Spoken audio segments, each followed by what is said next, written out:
Assalamualaikum warahmatullahi wabarakatuh. Perkenalkan, sebelumnya kami dari kelompok 6 yang pada video kali ini akan membahas mengenai analisis aktivitas investasi antar perusahaan dalam mata kuliah analisa laporan keuangan. Nama kelompok Anggota dari kelompok kami terdiri dari 1. Risman Hidayah, NIM 1911-202278. Yang kedua, Rizka Fatihatul Hidayah, NIM 1911-202283. Dan yang ketiga, Dila Khalifatul Rohmah, NIM 1911-202294. Yang pertama yang akan kami bahas adalah mengenai efek investasi. Perusahaan menginvestasikan aset dalam surat berharga investasi, juga disebut dengan surat berharga. Investasi sekuritas sangat bervariasi dalam hal jenis sekuritas yang diinvestasikan perusahaan dan tujuan investasi tersebut. Beberapa investasi adalah repositori sementara dari kelebihan uang tunai yang dimiliki sebagai surat berharga. Perusahaan juga dapat mencakup dana yang menunggu investasi di pabrik, peralatan, dan aset operasi lainnya, atau dapat berfungsi sebagai dana untuk pembayaran kewajiban. Sementara tujuan dari repositori sementara ini adalah untuk menggunakan uang tunai yang menganggur secara produktif. Investasi lain, misalnya partisipasi ekuitas dalam afiliasi, seringkali merupakan bagian integral dari kegiatan inti perusahaan. Sekuritas investasi dapat dalam bentuk hutang atau ekuitas. Untuk sekuritas hutang adalah sekuritas yang mewakili hubungan kreditor dengan entitas lain. Contohnya adalah obligasi korporasi, obligasi pemerintah, catatan, dan sekuritas kota. Efek ekuitas adalah efek yang mewakili kepentingan kepemilikan dalam entitas lain. Contohnya adalah saham biasa dan saham preferen yang tidak dapat ditebus. Selanjutnya kita akan membahas mengenai sekuritas investasi. Ada 2 subbab, yang pertama pengertian sekuritas investasi dan akuntansi untuk sekuritas investasi. Untuk pengertiannya, perusahaan menginvestasikan aset dalam sekuritas investasi atau disebut juga marketable securities. Sekuritas investasi sangat bervariasi dalam hal jenis surat berharga yang diinvestasikan dan tujuan dari investasi. Beberapa investasi merupakan penyimpanan sementara kelebihan kas dalam bentuk sekuritas yang diperdagangkan atau marketable securities. Investasi ini juga dapat mencakup dana yang akan digunakan untuk investasi pada pabrik, peralatan, dan aset operasi lain, atau dapat digunakan sebagai dana pembayaran kewajiban. Tujuan penyimpanan sementara ini adalah untuk menggunakan kas yang menganggur secara produktif. Investasi lain misalnya partisipasi ekuitas pada afiliasi luar negeri, seringkali merupakan bagian utama dari aktivitas inti perusahaan. Selanjutnya, sekuritas investasi dapat berupa utang dan ekuitas, seperti yang sudah dijelaskan tadi. Sekuritas uang atau utang atau debt securities adalah sekuritas yang mewakili hubungan sebagai kreditor terhadap pihak lain. Yang kedua, sekuritas ekuitas atau equity securities merupakan sekuritas yang mewakili kepemilikan pada entitas lain. Contohnya adalah saham biasa dan saham preferen yang tidak dapat ditarik kembali. Untuk lebih jelasnya lagi akan kita bahas untuk di slide selanjutnya. Selanjutnya mengenai akuntansi untuk sekuritas investasi. Akuntansi untuk sekuritas investasi diatur oleh SFAS 115. Standar ini berbeda dengan prinsip lower of cost of market dengan menyatakan bahwa investasi dapat dilaporkan pada neraca berdasarkan biaya perolehan atau nilai wajar atau nilai pasar, tergantung dari jenis sekuritas dan tingkat pengaruh kendali yang dimiliki perusahaan terhadap perusahaan yang diinvestasikan atau investee company. Hal ini berarti bahwa tidak seperti aset lainnya, sekuritas investasi dapat dinilai dengan nilai pasar, meskipun nilai pasar ini melebihi biaya perolehan. Untuk klasifikasi sekuritas investasi sudah dijelaskan sendiri, terdiri dari dua, yaitu sekuritas utang dan sekuritas ekuitas, yang akan kita bahas nanti untuk lebih lanjutnya. Nah, selanjutnya yang kedua kita bahas yaitu sekuritas utang. Yang pertama, pengertian dari sekuritas utang, yaitu auditor sekuritas utang mencerminkan hubungan kreditor dengan entitas lain, misalnya obligasi pemerintah dan swasta, obligasi perusahaan dan wesel bayar, dan utang yang dapat dikonversi. Sekuritas utang dikelompokkan dalam kelompok diperdagangkan, dimiliki hingga jatuh tempo atau tersedia untuk dijual. Panduan akuntansi sekuritas utang berbeda tergantung dari jenis sekuritasnya. Untuk klasifikasi dan akuntansi dari sekuritas utang, yang pertama ada sekuritas yang dimiliki hingga jatuh tempo. Merupakan sekuritas utang yang ingin dan mampu dimiliki manajemen hingga jatuh tempo. Sekuritas ini dapat jatuh tempo dalam jangka waktu pendek, di mana mereka diklasifikasikan sebagai aset lancar, atau jangka panjang, di mana mereka diklasifikasikan sebagai aset tidak lancar. Perusahaan melaporkan sekuritas dimiliki hingga jatuh tempo, jangka pendek, atau jangka panjang di neraca pada biaya perolehan, atau biaya perolehan setelah amortisasi. Tidak ada keuntungan atau kerugian yang belum direalisasi dari sekuritas ini yang diakui sebagai pendapatan. Pendapatan bunga serta keuntungan dan kerugian yang telah direalisasi termasuk amortisasi premium atau diskon untuk sekuritas jangka panjang diakui sebagai pendapatan. Klasifikasi sekuritas yang dimiliki hingga jatuh tempo ini digunakan hanya untuk sekuritas utang. Yang kedua yaitu sekuritas yang diperdagangkan atau trading securities. Merupakan utang atau ekuitas yang tidak memiliki pengaruh, yang dibeli dengan tujuan akan dikelola secara aktif dan dijual untuk mendapat keuntungan pada jangka waktu dekat. Sekuritas yang diperdagangkan adalah aset lancar. Perusahaan melaporkan sekuritas ini pada nilai pasar total pada tiap tanggal neraca.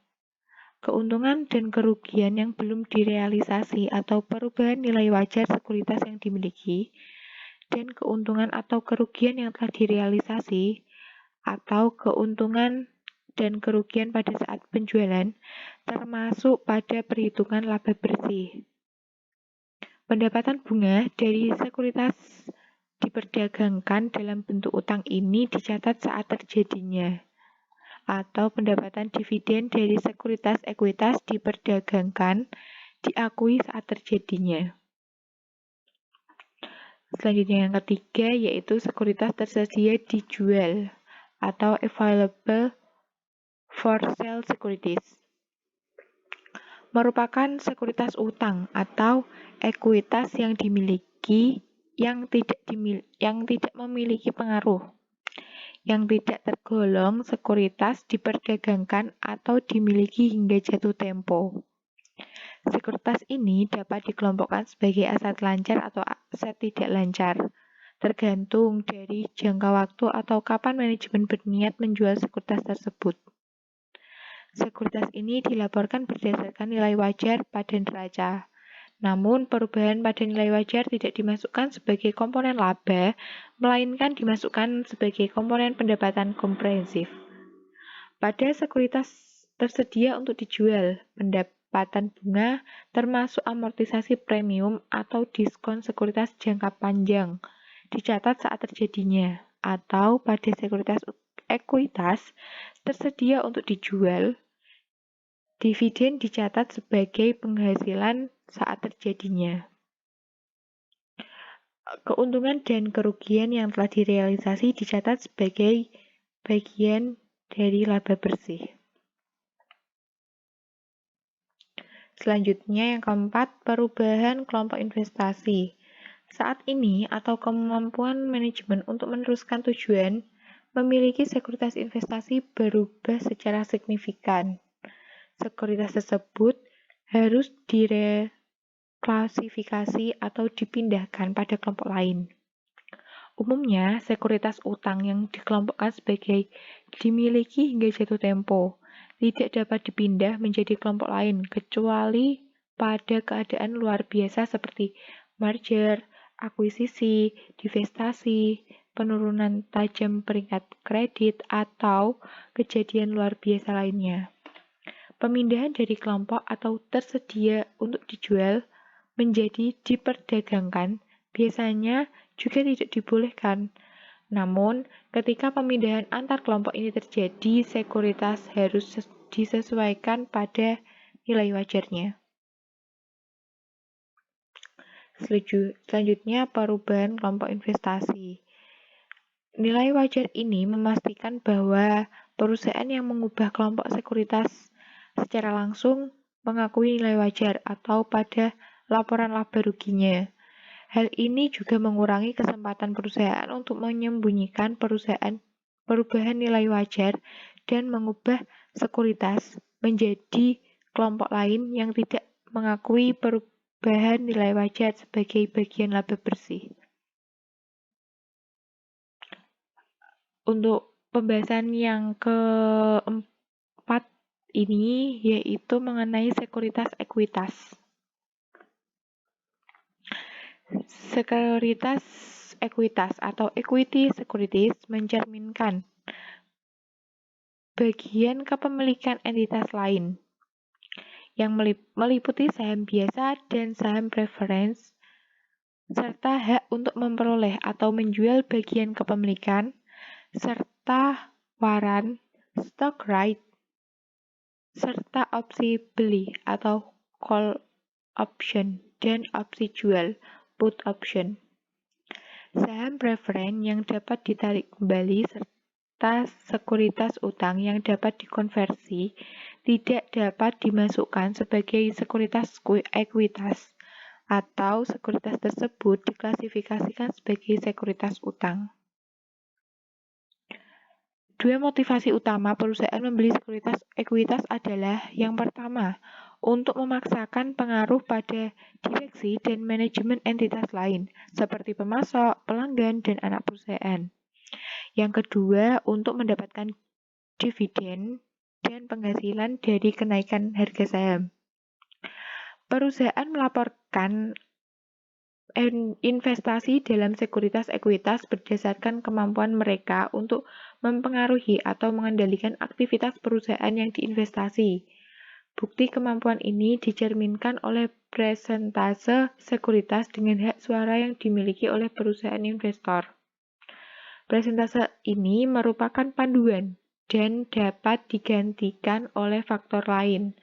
Contohnya, pengaruh yang signifikan dapat dirundingkan melalui komunikasi walaupun tanpa presentase kepemilikan yang signifikan. Selanjutnya untuk klasifikasi dan akuntansi sekuritas dari ekuitas. Yang pertama, tidak memiliki pengaruh atau sampai kepemilikan kurang dari 20%. Sekuritas ekuitas berbentuk saham preference tanpa hak suara atau kurang dari 20% dari seluruh saham hak suara perusahaan yang diinvestasi. Sekuritas ini dianggap tidak berpengaruh.